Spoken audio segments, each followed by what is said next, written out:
Setelah Ganjar ditetapkan menjadi capres, Puan kan lebih soft main. Dia sudah tidak lagi berbicara persoalan capres atau tidak. Lobby-lobby dia lakukan kan, gitu loh.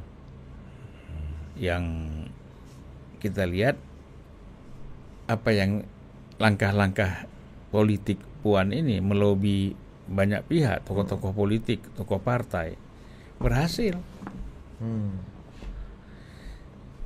Cukup berhasil. Mana berhasilnya? Hah? Berhasilnya gimana? Cuma P3 aja yang dukung Ganjar selain PDI? Bukan, itu kan bukan urusan dia. Oke teman-teman, jumpa lagi di channel Parameter 99. Nah, kali ini kita akan menyimak video yang sangat menarik. Nah, kita lihat bagaimana Bang Sulpanlindang mengurai soal bagaimana situasi Partai Banteng hari ini. Bagaimana kemudian ya, internal PDIP itu kan sekarang begitu goyah. Ditambah ada kubu Hasto CS, ada kubu dari Prananda, dan ada kubu dari Mbak Puan Maharani. Nah, kisruh internal PDIP ini karena dengan adanya pelaksanaan kongres yang akan dilakukan PDIP. Nah, pastinya mereka ini berebut posisi ya yang ingin menjadi ketua umum partai PDIP. Nah, kalau saya sih bagusnya kalau Mbak Puan, apalagi kan Mbak Puan hari ini ya di backing sama Bapak Prabowo dan Bapak Jokowi. Nah, itu yang disampaikan oleh Bang Sulpanlindang. Nah, tanpa berlama-lama, mari kita lihat dan simak sama-sama videonya. Ya pokoknya kita gini lah, semuanya kita harapkan damai ya. Ya enggak? Seperti podcast apa isinya kalau damai-damai semua orang, Bang? Nanti kalau udah damai kita kita aduk lagi. Ya kan? Kita harapkan damai. Kan kalau dia ribut-ribut terus kita capek juga. Biar kompak dulu, bersatu dulu. Nanti kita cari lagi celahnya bagaimana pecah lagi. Betul. Fungsinya podcast kan begitu kan. Ini Itu katanya podcast ada undang-undang apa mau dibuat itu? penyiaran. Belum baca juga tuh, belum mendalami. Kalau ini Mbak Puan ya, Mbak Puan habis ini. Hah? Mbak Puan top lah. Langkah-langkah dia itu kan. Mbak Puan ini langkah kuda kalau main catur itu. Kan nggak bisa ditutup kuda itu. Skakster katanya kan, mau tutup pakai apa? Ya kan? Kalau Hasto, kalau tukang becak di Medan bilang tuh langkah kunjung. Apalagi tuh, Bang? Menteri kayak kunjung gitu. Oh, yang lurus itu ya? Lurus kiri gini kan, nyerong itu kan. Nah, itu Hasto gitu. Lurus tapi nyerong jalannya. Gini. Beda itu ya. Beda. Langkah kuda nggak bisa ditutup. Ya kan? Yang paling gampang dimakan mana itu, Bang? Kalau main catur yang paling gampang dimakan. Ya kuncung lah, menteri lah. Oh gitu. Lah ya, dia lupa diri. Dia aja di situ tuh udah dikelilingi kan. Oh iya, dia kadang-kadang jarang kepake juga nih. Kadang itu nutup aja dia dipakai. Ya kan, nutup ster ya kan, supaya usir ster sedikit ya kan. Oh bener itu nutup ini ya. Nutup. Kalau kuda dari situ ngusir kuda, dipakai tukang halau aja. Emang itu ya perannya, Bang ya? Perannya dia itu. Nah, menurut Abang ini Rakernas PDI ini menyimpulkan sesuatu nggak, Bang, dari info yang Bang terima? Saya kira ini pembicaraan semua ya, dari pengamat, dari podcast yang ada, dia lagi kumpulkan ini. Ya kan? Nah, yang tidak mau mendengar pandangan-pandangan yang luas dari banyak pihak, pengamat, politisi, ya kan? Kemudian para senior, lalu kayak kita ini ada podcast memberikan masukan. Yang nggak mau dengar tuh mungkin Hasto aja. Dia jalan sendiri soalnya kan. Pokoknya Hasto paling digital, Bang, diantara. Loh ya memang digital, tapi jangan jalan sendiri. Nah beda kan kalau Puan kan pasti dia menyimak apa dibilang orang ini, langkah apa gitu kan.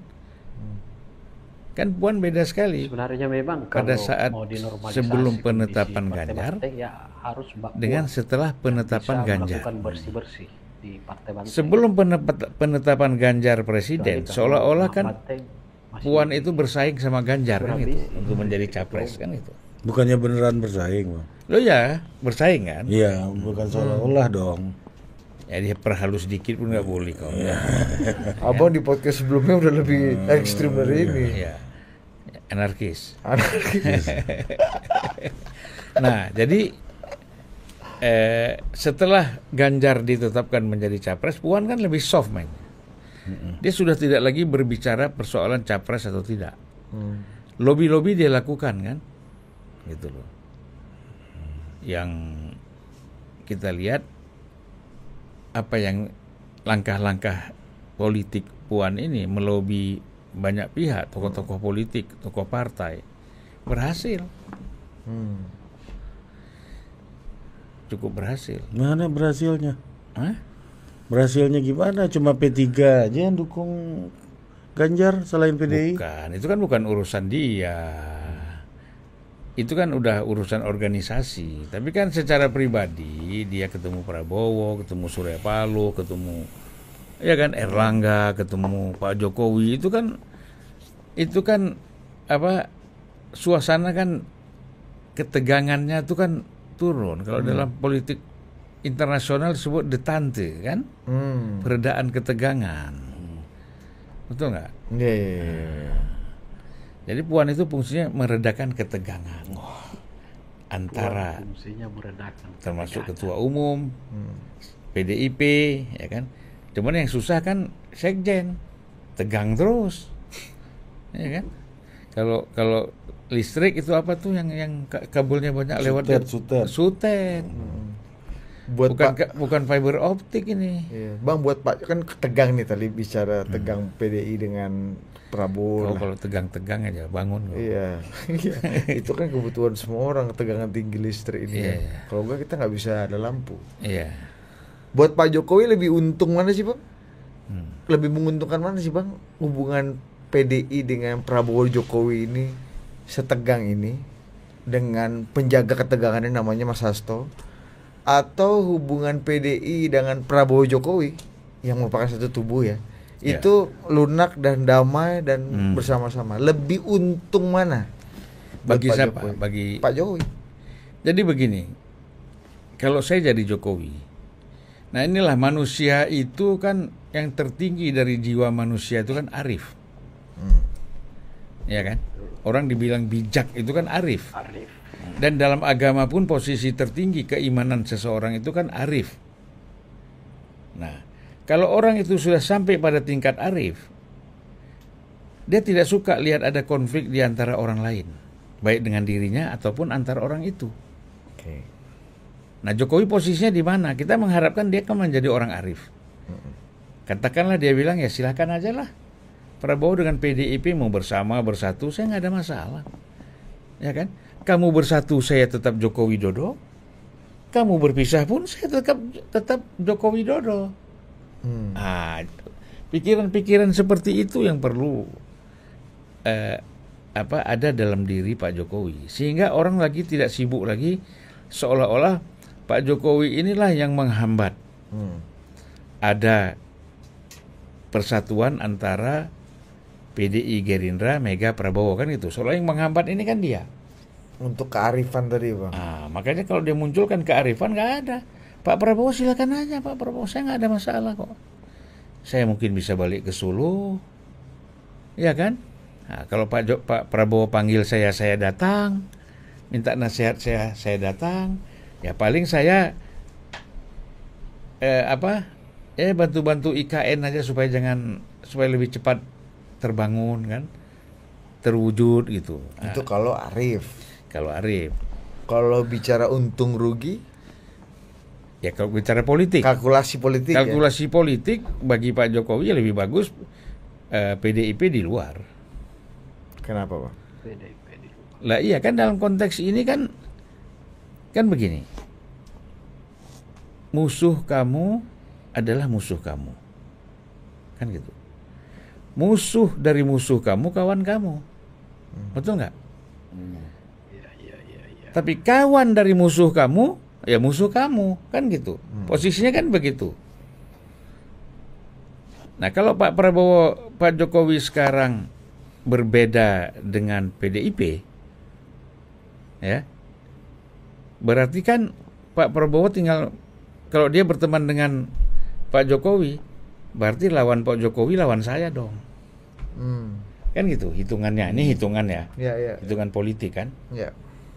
gitu. Sebaliknya, kalau nanti PDIP berkawan dengan Pak Prabowo, berarti Prabowo lawan saya.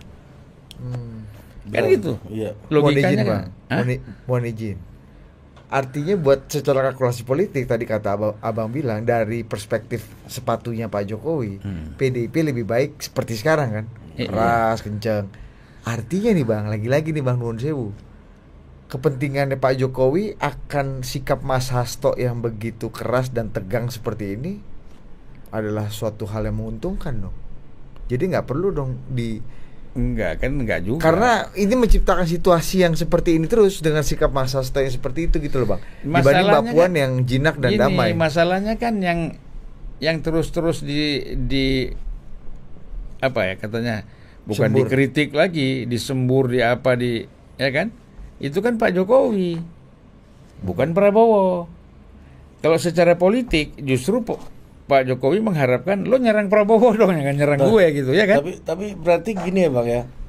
PDI itu kalau harusnya dia berpikir bagaimana beraliansi dengan Prabowo hari ini kan harusnya ya. Iya. Tapi bagi Jokowi malah menguntungkan kalau PDI di luar kan gitu kan. Iya, hitung-hitungan politik Karena ya. nggak punya armor nih kalau dia di luar kan. Ah, Tapi kalau dia beraliansi sama Prabowo, PDI-nya punya armor nih sekarang kan, Iya. punya pelindung gitu. ya artinya posisi Gibran, posisi Jokowi sebagai mantan wapres itu kurang nyaman. Kalau kita bicara hitung-hitungan politik kan. Nah, tapi kan kita selalu bilang ini kan bukan bicara persoalan dunia akhirat. Ini kan bicara dunia politik. Pasti pertimbangan politik. Ya. Tapi kalau kita bicara dari pendekatan tasawuf dan filosofi, nah dia tadi harus ya kan? Udahlah monggo, kalau Prabowo mau bersama PDI, mau bersama Prabowo, saya legowo kan gitu. Betul-betul legowo tuh, jangan dibuat legowo lisan aja, tapi hati nggak ikut. Hati nggak legowo, jangan. Itu nanti bisa pecah kepala sendiri. Iya. Maksudnya pecah kepala sendiri itu gimana? Ya kan kalau kita misalnya sesungguhnya aku nggak suka nih Hati ya. Legowonya harus. Ardi dekat sama Budi nih. Tapi seolah-olah aku bilang, dekat aja kalian ini. Kalau perlu kalian kawin berdua kan gitu. Hanya nggak bisa gitu. Tapi hati nggak nerima. Kan merusak secara psikologis, kan merusak jiwanya sendiri. Lagi sakit jiwa juga Bang ya. Sakit jiwa, kepala meledak. Ya kan? Makin orang ini sering jalan bersama, makin susah kita. Makin curiga ya. Makin curiga, makin susah. Makin paranoid kan. Ini pasti Apa nih? Masih ngomongin gue nih. ngomongin gue nih, gitu kan? Nah, itulah tadi ya pernyataan dari Bang Supalindang. Semoga bermanfaat untuk kita semua. Jika suka channel ini, jangan lupa komentar dan like, comment, and subscribe.